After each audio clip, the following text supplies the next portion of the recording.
how in the final hours of this campaign, a highly contested campaign, is the KMT going to win back the seat in that office right there, as well as the legislature?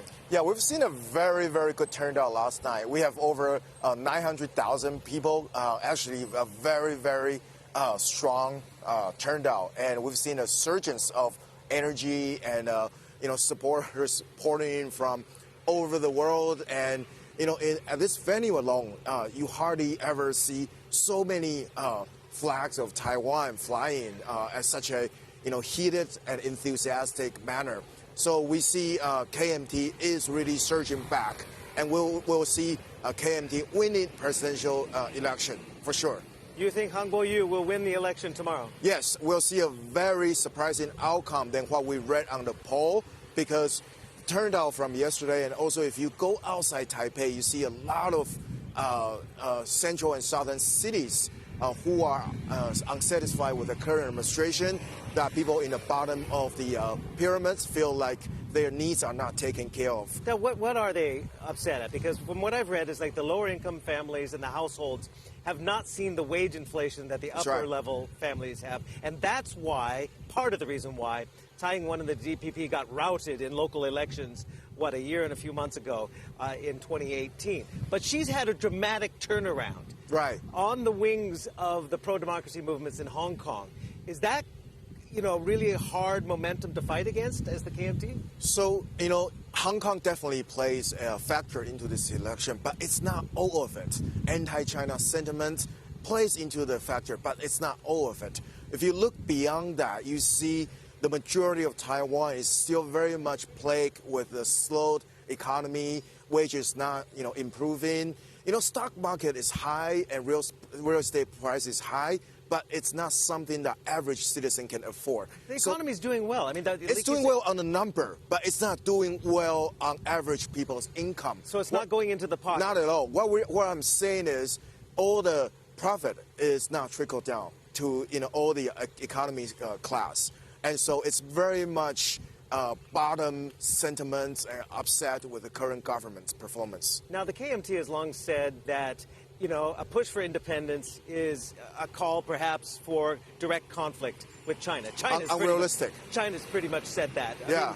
But the devil's advocate could argue as well that for closer integration with mainland China, like that the KMT wants, could invite a one country, two systems framework for Taiwan, which could lead to a repeat of what we're seeing in Hong Kong. I think the major difference between KMT and DPP's strategy in managing mainland China relationship is DPP is confrontational and provocative. KMT can manage the relationship with China better and without sacrifice the democracy. I think that's something that we need to communicate better with the general public, and to make sure that we promote cross-strait economic development, cross-strait stability, and at the same time maintain our democracy and the freedom of our society. But you, as the representative, kind of a new face of the KMT, of the Kuomintang, are promoting and advocating a more progressive approach. Sure. I mean, the DPP is the Democratic Progressive Party. The KMT, long considered the old staunch, nationalist party. But what are the new ideas that are needed to be implemented if the KMT were to come in to also bring in those people who identify with being Taiwanese, not Chinese necessarily? Yeah, so we need to deregulate our laws. We need to make it easy for foreign direct investment to invest in Taiwan. And we need to attract, global skilled workers and really develop Taiwan as the hub. And we need to look at what's going on right now with the U.S. and China trade war and how Taiwan can position ourselves. And we need to look at our high-tech sector, for example, semiconductor industry, and making sure they get the dominant position and, continue to provide innovation to the world. And we need to diversify as well. We cannot over-rely on China's market. We need to diversify and make it effective. But Taiwan's strategy for new southbound policy has not been effective. And look at the RCEP, that Taiwan is left out. So there's a lot of, a lot of things that are very difficult right now economically for Taiwan. And you've been very critical of the DPP. You call it the 12 screw-ups of the DPP, including you're against any proposals for Asia's Silicon Valley, I believe. What are you so against the initiatives there? They're also trying to work to build the economy. I think the whole idea that when that Asian Silicon Valley first came out, it was perceived as building buildings, not building ecosystem, the talent exchange, or the creating Taiwan as a tech hub. It was created. It was thought of as a very outdated idea of creating buildings and making sure that all these buildings are set up so that they can have hardware rather than software, whatever is needed in Taiwan. What we need in Taiwan is to making sure that our startups here, homegrown and can go global. Right now, we have trouble for these Taiwanese startups to go global.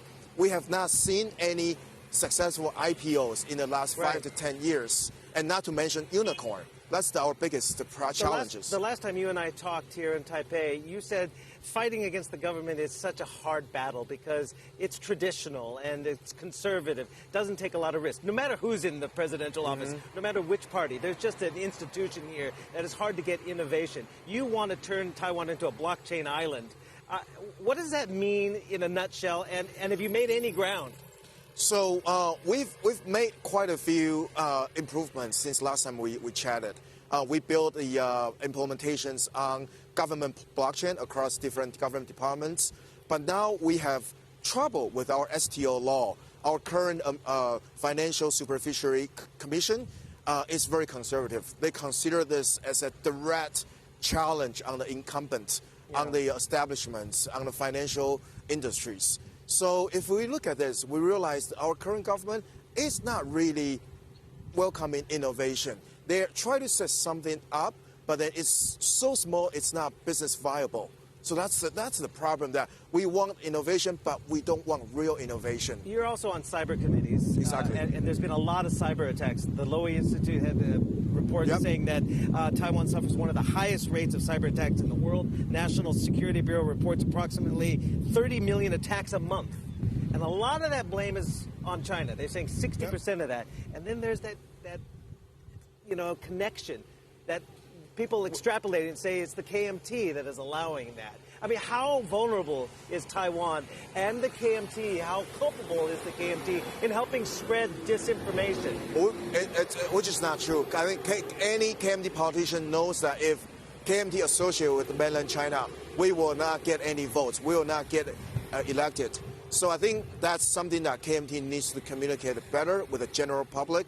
I think everyone on this island wants to protect Taiwan and would love this country. And in terms of the cybersecurity, Taiwan needs to build ourselves up as a cyber hub in Asia-Pacific, in Indo-Pacific. That's why I work with AIT to set up Indo-Pacific Cybersecurity Alliance to position Taiwan as a cyber training hub for Indo-Pacific countries. And we need to continue investing in cyber to train our cyber technicians and to make sure that we have a robust enough cyber network to fend off industrial cyber theft, to fend off military cyber, to fend off the civilian cyber. So there's a lot of things that we need to do together. It's not just one party issue. We need to work together, bipartisan.